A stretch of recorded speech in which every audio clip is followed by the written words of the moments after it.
मी प्रिया. माझ्या लग्नाला 2 वर्ष पूर्ण झाले होते. माझा नवरा कामाकरिता बाहेरच असे. 2 दिवसाला 3 दिवसाला तो घरी येत होता.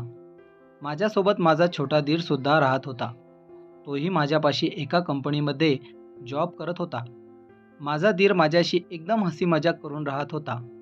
मी त्याला कुठलेही काम सांगितले तर तो आवडीने ते काम पार पाडत होता.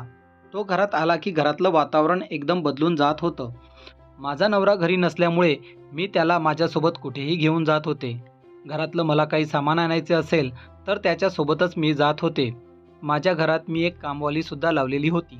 माझ्या घरात भांडी कपडे धुणी करण्यासाठी येत होती आणि जेवण तर मी स्वतःच बनवत होते.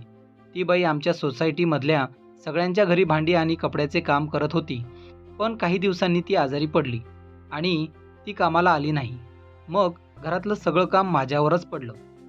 मला दिवसभर माझ्या घरातलं काम जात होतं. तसं मला जमेल तसे हळूहळू करत होते. मला जास्त काम करण्याची सवय नव्हती. मी माझ्या वडिलांच्या घरीसुद्धा जास्त काम केलेले नव्हतं. मला आईने कधीच काम करायला सांगितलेही नाही आणि करूनही दिले नाही.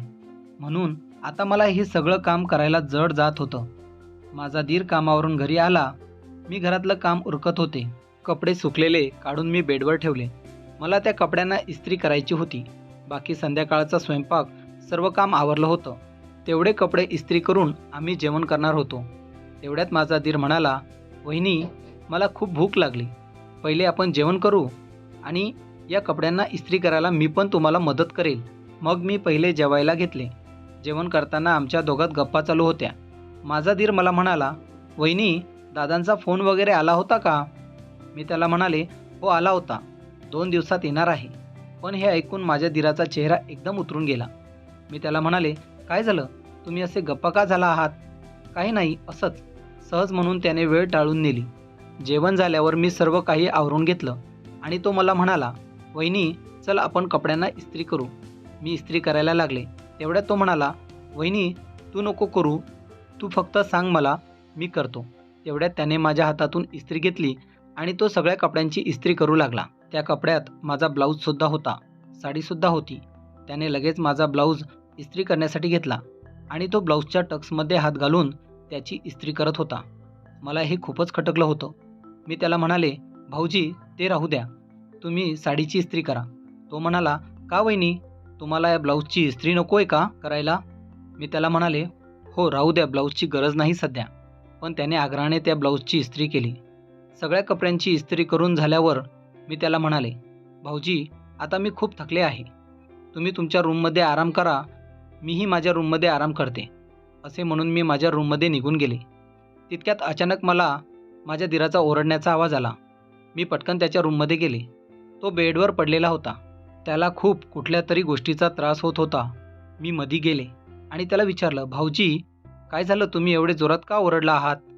तो बेडवर पडला होता आणि त्याला त्रास होत होता. मी त्याला विचारलं, "तुम्हाला काय होते?" तेव्हा तो म्हणाला, "माझ्या छातीत खूप दुखत आहे. प्लीज माझ्या छातीला चोळीता का?"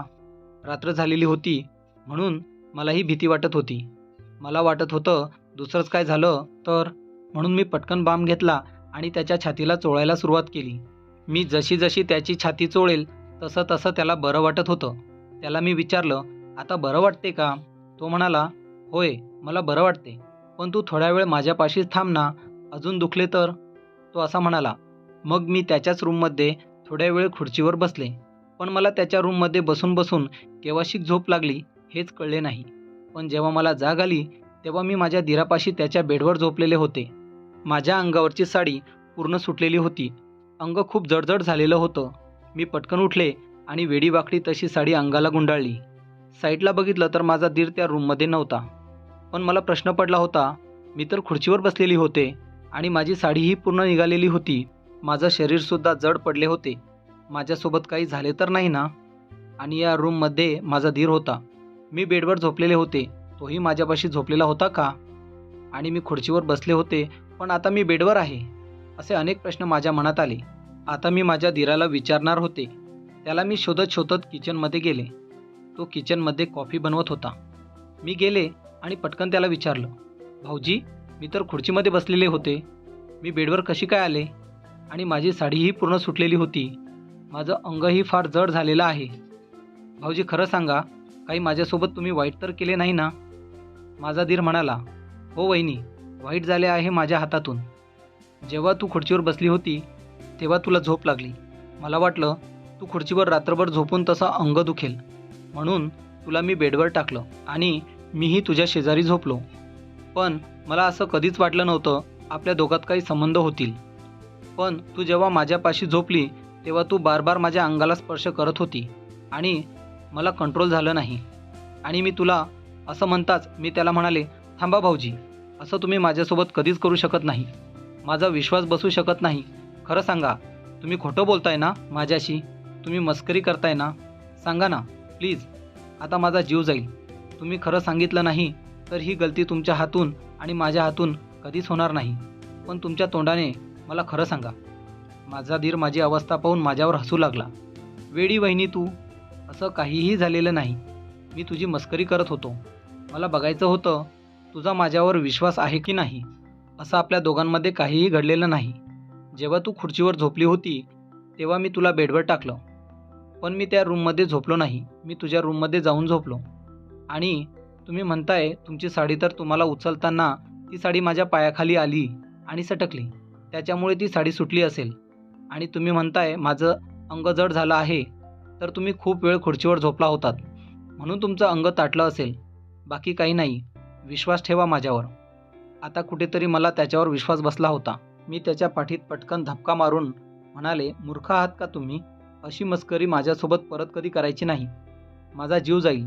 तो म्हणाला, वहिनी मी तुझ्यासोबत मस्करी नाही करणार तर कोणासोबत करणार? माझा हा तुझ्यासोबत मस्करी करण्याचा हक्कच आहे. तर मित्रांनो, तुम्हाला ही कथा आवडली असेल तर व्हिडिओला लाईक करा आणि चॅनलला सबस्क्राईब करा. भेटूया परत अशाच एका कथेसोबत. तोपर्यंत धन्यवाद. आणि हो, आपल्या सदाबहार मराठी कथा चॅनलला सबस्क्राईब करण्यासाठी खाली दिलेल्या काळ्या रंगाच्या सबस्क्राईब बटनला टच करा.